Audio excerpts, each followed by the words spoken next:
ஓகேங்களா? ஓகே.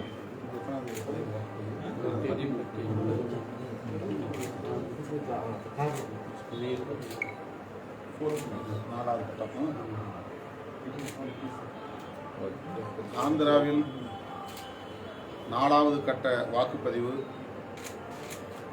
நாடாளுமன்ற பொதுத் தேர்தலுக்கும் சட்டமன்ற பொதுத் தேர்தலும் நடைபெற உள்ளது. நாடாளுமன்ற தேர்தலில் இந்த சித்தூர் தொகுதிக்கு காங்கிரஸ் கட்சியின் வேட்பாளர் மொட்டுக்குரு ஜெகபதி போட்டியிடுகிறார். சித்தூர் சட்டமன்றத்திற்கு டிக்கி ராயல் காங்கிரஸ் கட்சி வேட்பாளராக போட்டியிடுகிறார். இந்த 2 வேட்பாளர்களுக்கும் விடுதலை சிறுத்தைகள் கட்சி தமது ஆதரவை தெரிவித்துக் கொள்கிறது. இவர்கள் வெற்றி பெற விடுதலை சிறுத்தைகள் எஞ்சிய நாட்களில் பணியாற்றுவார்கள், வாக்கு சேகரிப்பார்கள். ஆந்திராவில் விடுதலை சிறுத்தைகள் கட்சி ஒரு நாடாளுமன்ற தொகுதியிலும் 9 சட்டமன்ற தொகுதிகளிலும் போட்டியிடுகிறோம். மிச்சமுள்ள அனைத்து தொகுதிகளிலும் காங்கிரஸ் கட்சியின் வேட்பாளர்களை ஆதரிக்கிறோம். காங்கிரஸ் கட்சியில் இடம்பெற்றுள்ள இந்தியா கூட்டணியில் விடுதலை சிறுத்தைகள் கட்சி அங்கம் வகிக்கிறது. தமிழ்நாட்டை பொறுத்தவரையில் கூட்டணியிலே நாங்கள் இடம்பெற்றிருக்கிறோம். மற்ற மாநிலங்களில் கூட்டணியில் இடம்பெற இயலாத நிலை உள்ளது. ஆகவே தென்னிந்திய மாநிலங்களில் ஆந்திரா, தெலுங்கானா, கேரளா ஆகிய மாநிலங்களில் கர்நாடகாவிலும் விடுதலை சிறுத்தைகள் கட்சியின் சார்பில் வேட்பாளர்களை நிறுத்தினோம். கர்நாடகாவில் 3 தொகுதிகளில் வேட்பாளர்களை நிறுத்திய நிலையில் காங்கிரஸ் கட்சியின் முன்னணி தலைவர்கள் விடுதலை சிறுத்தைகள் இந்த 3 தொகுதிகளிலும் காங்கிரஸ் கட்சி வேட்பாளர்களை ஆதரிக்க வேண்டும் என்று வேண்டுகோள் விடுத்ததன் அடிப்படையில் கடைசி நேரத்தில் விடுதலை சிறுத்தைகளின் 3 வேட்பாளர்களும் காங்கிரஸ் கட்சியின் வேட்பாளர்களை அதிகாரபூர்வமாக ஆதரிப்பதென்று முடிவெடுத்தோம். அந்த அடிப்படையில் கர்நாடகாவில் நான் பெங்களூர் மாநகரத்தில் போட்டியிடக்கூடிய காங்கிரஸ் கட்சி வேட்பாளர்களுக்கு ஆதரவாக பிரச்சாரமும் செய்தேன்.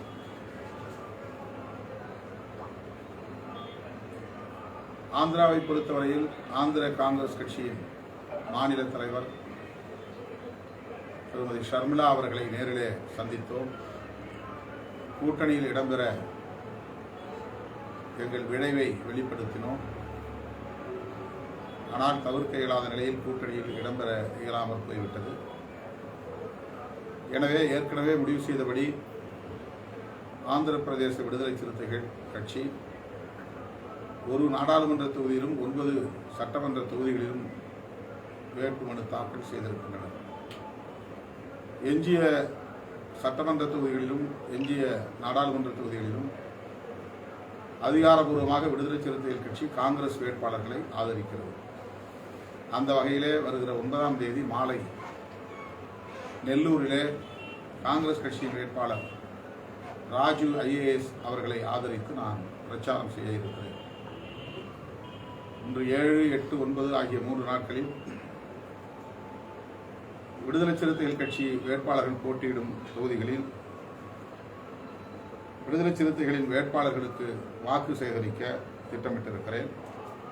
இன்றைக்கு புத்தளப்பட்டு சட்டமன்ற தொகுதியில் விடுதலை சிறுத்தைகள் கட்சியின் சார்பிலே போட்டியிடும் சந்தோஷ்குமார் அவர்களுக்கும், கொளமனேறு தொகுதியில் போட்டியிடும் வினோத்குமார் அவர்களுக்கும், குப்பம் தொகுதியில் போட்டியிடும் கோவிந்தப்பா அவர்களுக்கும் வாக்கு சேகரித்து நான் 3 இடங்களில் உரையாற்ற இருக்கிறேன். 8ஆம் தேதி குண்டூர் பகுதியில் சட்டமன்ற தொகுதிகளில் போட்டியிடும் வேட்பாளர்களுக்கு, குறிப்பாக ஆந்திர மாநில தலைவர் வித்யாசாகர் அவர்களுக்கு வாக்கு சேகரித்து கொன்னூரிலே நடைபெறவிருக்கிற பொதுக்கூட்டத்தில் கலந்து கொண்டு நான் உரையாற்றுகிறேன். 9ஆம் தேதி பகல் விடுதலை சிறுத்தைகளின் சட்டமன்ற தொகுதி வேட்பாளர்களுக்கு வாக்கு சேகரிக்கிறேன். மாலை நெல்லூரிலே காங்கிரஸ் கட்சியின் வேட்பாளர் ஏற்கனவே நான் குறிப்பிட்டதை போல கொப்புல ராஜு IAS அவர்களுக்கு வாக்கு சேகரிக்க இருக்கிறேன். 11ஆம் தேதி மும்பைக்கு செல்ல இருக்கிறேன். மும்பையிலே இந்தியா கூட்டணியில் இடம்பெற்றுள்ள சிவசேனா கட்சியின் வேட்பாளர் அனில் தேசாய் அவர்களை ஆதரித்து வாக்கு சேகரிக்க உள்ளேன். ஆந்திராவிலே இந்தியா கூட்டணியில் இடதுசாரி கட்சிகளும் இடம்பெற்றுள்ளன. கம்யூனிஸ்ட் கட்சிகள், விடுதலை சிறுத்தைகளும் எங்கள் ஆதரவை தெரிவித்திருக்கிறோம். ஆகவே கடந்த காலத்தில் இருந்ததைப் போல் இல்லாமல் இந்த தேர்தலில் காங்கிரஸ் கணிசமான இடங்களில் சட்டமன்ற தேர்தலிலும் நாடாளுமன்ற தேர்தலிலும் வெற்றி பெறும் என்ற நம்பிக்கை உள்ளது. பாரதிய ஜனதா கட்சியின் கடந்த 10 ஆண்டு கால ஆட்சியில் மக்கள் கடும் அதிருப்தியில் இருக்கிறார். மோடியே பிரதமர் வேட்பாளர் என்று அறிவிக்கப்பட்டதில் அகில கடும் பின்னடைவை சந்திக்க நேர்ந்த புள்ளி விவரங்கள்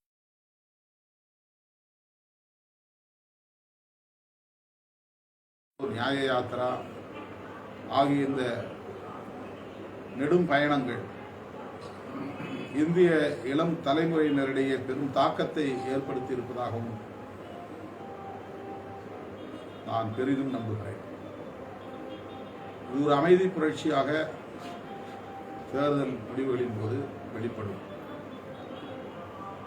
ராகுல் காந்தி அவர்கள்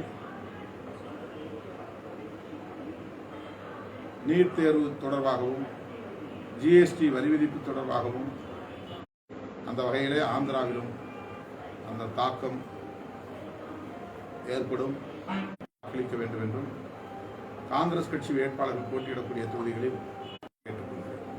சார், கடந்த ஆண்டு குண்டூரில் நடைபெற்ற ஆர்ப்பாட்டத்தில் நீங்கள் ஆந்திர மாநிலத்தில் 175 சட்டமன்ற தொகுதிகளிலும் விடுதலை சிறுத்தை கட்சி தனித்து போட்டியிடும்.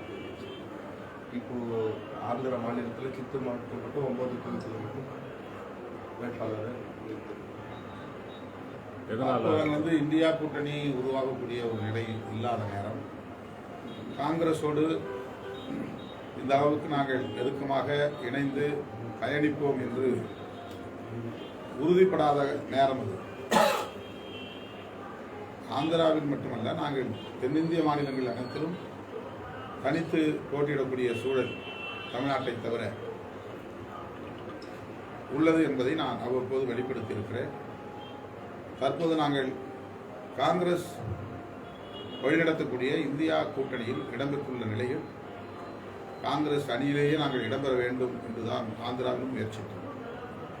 ஆந்திர பிரதேச காங்கிரஸ் கமிட்டியின் தலைவர் ஷர்மிளா அவர்களை நேரிலே சந்தித்து ஓரிரு தொகுதிகள் எங்களுக்கு நாடாளுமன்றத்திலும் ஒரு சில தொகுதிகள் சட்டமன்ற தேர்தலிலும் ஒதுக்க வேண்டும் என்று கோரியிருந்தோம்.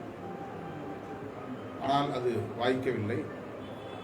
ஆகவே குறிப்பிட்ட சில தொகுதிகளிலாவது முன்னணி பொறுப்பாளர்கள் போட்டியிடுவது என்ற முடிவை நாங்கள் எடுத்தோம். இந்தியா கூட்டணியில் நீங்கள் இடம் பெற்று விடுதலை சிறுத்தை கட்சி, ஆனால் இங்கே இப்போது பூத்தல்பட்டு, பழமநேர், குப்பம் இதில் காங்கிரஸ் கட்சி வேட்பாளர்களும் போட்டுருக்காங்க. ஆனால் விடுதலை சிறுத்தை கட்சி வேட்பாளர்களும் போட்டுருக்காங்க. அது ஒரு சில தொகுதி, 9 தொகுதி தான். மற்ற தொகுதியில் எங்களுடைய ஆதரவை நாங்கள் வெளிப்படுத்துகிறோம். இதே சித்தூரில் சட்டமன்றத்தில் நாங்கள் போட்டியில்லை. சித்தூர் வேட்பாளர் DK ராயலுக்கு எங்கள் ஆதரவை தெரிவிக்கிறோம். சித்தூர் MP நாங்கள் போட்டியிடவில்லை. சித்தூர் MP வேட்பாளர்களுக்கு எங்கள் ஆதரவை தெரிவித்திருக்கிறோம். போட்டியிடாத இடங்களில் காங்கிரஸ் கட்சி வேட்பாளர்களை நாங்கள் ஆதரிக்கிறோம். போட்டியிடுகிற இடங்களில் எங்களால் காங்கிரஸ் கட்சியின் வெற்றி பாதிக்கப்படாது என்று நம்புகிறோம். பிரச்சாரம் இதெல்லாம் எதுவும் செய்ய மாட்டேங்குது. அவங்க பண்ணிட்டு இருக்காங்க, பிரச்சாரம் பண்றாங்க. நான் ஒரு பாயிண்ட் பேசுறேன், குப்பத்தில் ஒரு பாயிண்ட் பேசுறேன், அந்த மாதிரி பழமநேரில் ஒரு பாயிண்ட். ஆந்திர மாநிலத்தில் விடுதலை சிறுத்தை கட்சி வெற்றி பெறும்னு நம்பிக்கை இருக்கு. இது ஒரு அனுபவத்துக்காக தான் நினைக்கிறேன். இந்த தேர்தல் நாங்கள் வெற்றி பெற வேண்டும் நினைக்கிறேன். கூட்டணியில் இருந்தால் நாங்கள் வெற்றி பெறுவதற்கான ஒரு வாய்ப்பு இருக்கும். நாங்கள் கடுமையாக முயற்சிப்போம். இது எங்கள் தோழர்களுக்கு ஒரு தேர்தல் அனுபவம் தேவை. ஏற்கனவே எடுத்த முடிவு. அதனால் அந்த முடிவில் இருந்து முற்றா கைவிட வேண்டாம் அப்படிங்கிறதுனால ஒரு சில முன்னணி தோழர்கள் மட்டும் விண்ணப்பம் செஞ்சிருக்காங்க. இந்தியா கூட்டணியில் காங்கிரஸ் கட்சி நீங்கள்லாம் இருக்கீங்க. ஆந்திராவில் காங்கிரஸ் கட்சி டெபாசிட் கூட பெறாத நிலையில் அப்படி சொல்ல முடியாது. தேர்தலில் வந்து எல்லாம் ஒரே மாதிரி வந்து போன தேர்தல் மாதிரி தான் இந்த தேர்தல் இருக்குன்னு சொல்ல முடியாது. மாநிலத்தில் ஒவ்வொரு தேர்தலையும் மக்கள் மாறி மாறி முடிவெடுக்கிறார்கள், ஆதரிக்கிறார்கள். 10 ஆண்டு கால ஆட்சி, மோடி ஆட்சி கடும் அதிருப்தி நிலவுகிறது. முஸ்லீம்களுக்கு இடஒதுக்கீடே இல்லை என்று சொல்லக்கூடிய அளவுக்கு வெறுப்பு பேச்சை பேசுகிறார். இந்தியா கூட்டணி தலைவர்கள் எல்லாம் இந்துக்களின் தாலியை பறித்து முஸ்லீம்களுக்கு தந்து விடுவார்கள் என்றெல்லாம் அவதூறு பரப்புகிறார். எனவே மோடிக்கு எதிராக பாஜகவுக்கு எதிராக காங்கிரஸை ஆதரிக்கும் மனநிலை இன்றைக்கு மக்களிடத்திலே மேலோங்கியுள்ளது. ஆகவே இந்த முறை காங்கிரஸ் ஆந்திராவில் எல்லோரும் ஆச்சரியப்படக்கூடிய வகையில் கணிசமான இடங்களில் வெற்றி பெறுவார்கள் என்று நான் நம்புகிறேன். சார், அந்த ஆந்திராவில் இப்போது ஷர்மிளா இருக்கிறாங்க. ஷர்மிளாவும் வைஎஸ் ஜெகன்மோகனும் அண்ணா தங்கச்சி 2 பேரும் போட்டி பண்ணியிருக்காங்க. இந்த இதில் யாருக்கு இருக்காங்க சார்? இதில் என்ன நம்ம சொல்ல முடியும்? நாங்கள் ஆதரிக்கிற கட்சி காங்கிரஸ். அதனால் நாங்கள் ஷர்மிளா கை ஓங்க வேண்டும் என்று தான் எங்களுடைய விருப்பத்தை வெளிப்படுத்துகிறோம்.